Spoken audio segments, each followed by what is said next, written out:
So today we're starting a brand new series called Modern Guitar Basics, and this is for anybody who is absolutely brand new. There's a chance that maybe you got your guitar last week, or maybe you even got it today and you're just excited. You want to start ripping it, shredding, solos, writing music, all that good stuff, but there's some fundamentals that we definitely got to cover first. So because of that, I want to ensure that you're getting off on the right foot so you do have success in your guitar journey. And for those of you that don't know, my name is Tyson and I've been playing and teaching guitar for the past 20 years, primarily in the styles of pop, rock, and metal. And on top of all of that, I'm also someone who started out playing guitar just like yourself. I ran to YouTube because I just got excited. But what I also ran into as well is a lot of holes in my development, and I kind of learned some crazy stuff here and I learned some chords over here, and then I learned some theory over here, and I was kind of an incomplete player for many years. And so because of that, I wanted to put this series together for you so I could save you from all those years of pain. And if you're someone who is absolutely brand new, I would love to be able to bring you to proficient or intermediate to even an advanced level player with this series. So if that sounds good to you, please consider subscribing because I'm going to be dropping these videos every single week to help you become the guitar player that you want to be. And with that being said, let's get into it. And we're gonna be starting from the very, very beginning with how do you tune your guitar? Because if your guitar sounds like this, then you're gonna have a bad time. So let's fix that right now. Now, as far as options for tuners, you have the ability to use a physical tuner, which is something that you would place on the headstock of your guitar. Those typically run you around 10 to 15 bucks from either Amazon or Guitar Center, which is not too bad. Or you could also use your phone as well too and download a free tuner. Or the option that I'm gonna be using for today's video is a digital tuner, which is on my computer because I myself have my guitar plugged in to my computer. And as somebody who's brand new, I do not recommend running out and spending $200 on a audio interface just to tune your guitar. There are ways to do it for free, so I highly recommend for yourself, at least for today, to just use your phone. But for the sake of today's video, we're gonna be using this digital tuner right here, just so you can follow along and really visualize and see what's going on. Everything we're about to talk about still applies to the phone tuner or the physical tuner, so don't worry. If your tuner does not look like mine, it's completely okay. So the tuning that we're looking to achieve today is called E standard. This is the universal tuning that is used for basically every song ever that you're gonna be looking for.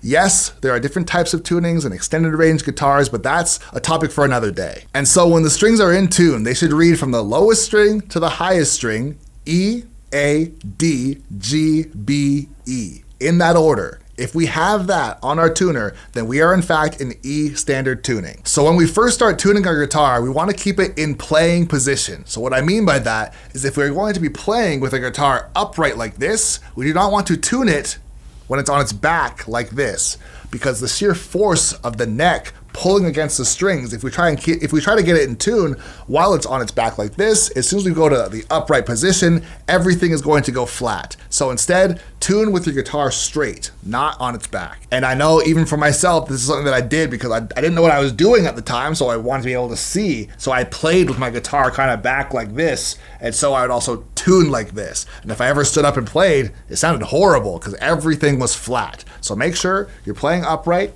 and tuning with your guitar in this position. So the way that we want to tune our guitar is we're going to pluck the string that we're looking to tune and then turn the tuning peg to try and get it to the note that we're looking for. In this case, we're looking for an E. So when I play the low E string, since we get a D, which is lower than E, we want to tune up to an E. So in this case, I'm going to turn the tuning peg and continually turn it until we get all the way to an E. So we're almost here. And I want to try and get it so it lines up just like that.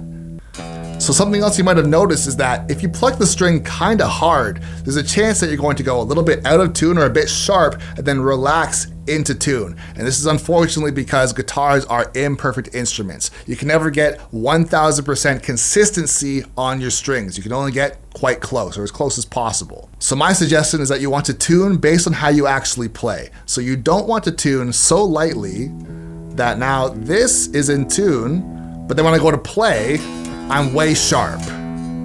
So if I'm playing like this is what I want to get in tune. So now I'm in tune. So with moderate attack, my E is in tune. So we can move on to the next string now. Next string is supposed to be an A. Have some moderate attack and get our A in tune. There we go. Next we're gonna go to D. D is a little sharp, we're gonna bring that down. And this is another little trick as well too. This is a good thing that the D is a little bit sharp here. You want to tune up to the note to try and keep tension on the string rather than slacking off or letting some tension off and tuning down to the note. So if I am a bit on the sharp side, something like this, I don't want to come down here and tune like this. This is not what you want to do. Rather, bring it underneath the D. So go below D and then tune up to D. There you go. D is now in tune. And now we're moving on to the G string. So we're a little bit on the flat side. We're gonna come up with, once again, consistent attack on the string.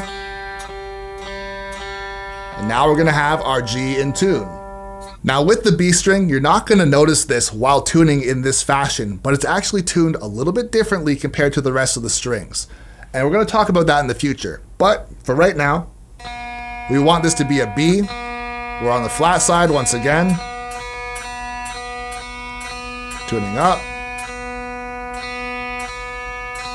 There we go. B is now in tune. And then finally, we have the last string, which is an E. This is the high E string. A little bit flat. Once again, just trying to come up. Keep the consistency with our picking. And get right into the middle of the circle. And we should be good to go. And then once we're finished tuning, there's a little test that we can do to see if we are in fact in tune. We can play on the 5th fret of the E string and it should match the open A string. Something like that. And then, once again, move down to the A string, 5th fret, and it should match the D string. And then so on and so forth. We're gonna do the D string, it should match the G string. Then, for the G string, we're gonna move down to the 4th fret, and that should match the B string. Just like that. And then finally, we go back to the 5th fret on the B string here. This should match the E string. If this is what we have, then we are in fact in tune. What you want to look out for if you are in fact out of tune is a lot of players will describe a sound that goes like this, or warbling. So I'm going to show you what that looks like, or better yet, what it sounds like. So if one of your strings is out of tune, like this, if you try and do your test, you have this sound. There's no better way to describe it. I'm sure you've seen many people go like this, and this is what they're referring to. So if you have this, you are in fact out of tune. How do you fix this? In this situation, you bring the D string up so it matches the 5th fret A string, which is also a D.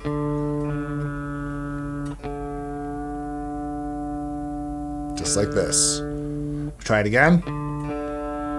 And now we're back in tune. But one thing you also want to look out for is the shift that happens on the B string. So if you play the 5th fret G string and you play the B string, you're gonna get that warbling sound that we don't want. However, with E standard tuning, this is okay because we're supposed to be testing it against the 4th fret. And in this case, we are in tune. The warbling goes away and you're totally fine. So besides playing the beautiful tuning song that we just did to see if we are in fact in tune, and I know a lot of people are gonna applaud for that as well too, what they really want to hear is some nice chords. So if you're still wanting to see if you are in fact in tune with yourself, because maybe the strings are relatively close to each other, but across the spectrum of all of them, maybe you're a little bit off, it's totally okay to play a couple chords, if you're able to, of course. If you can play like a D, for example,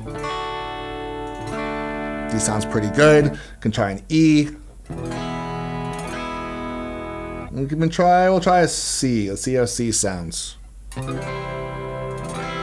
Sounds pretty good. So once again, in this situation, I am perfectly in tune. If I was going to record in this situation or play live, no problems here. There's also a possibility too, and I want to point this out just in case, you might be playing on a maybe more entry level guitar. There's a chance too that if your guitar is not intonated properly, you can have your open strings sound perfect. Then you play an A or you play an E and it does not sound perfect, or even worse, you'll play a G. That's typically the final boss for chords, as far as if your guitar sounds in or out of tune. Right now, this sounds pretty good. If I played this, let's say I was in a recording or on stage, this would be completely fine. But in some cases, you'll tune perfectly, play that G or play an A, and it is not too great. And that's something you definitely want to be aware of, especially as a beginner player. If you're playing your friend's guitar or your dad's guitar or a guitar that hasn't been touched in years and you just tune it up, there's a chance that the strings, they might be older than you. You have no idea what you're walking into. So if you're playing on some very old, rusty, dusty, grimy strings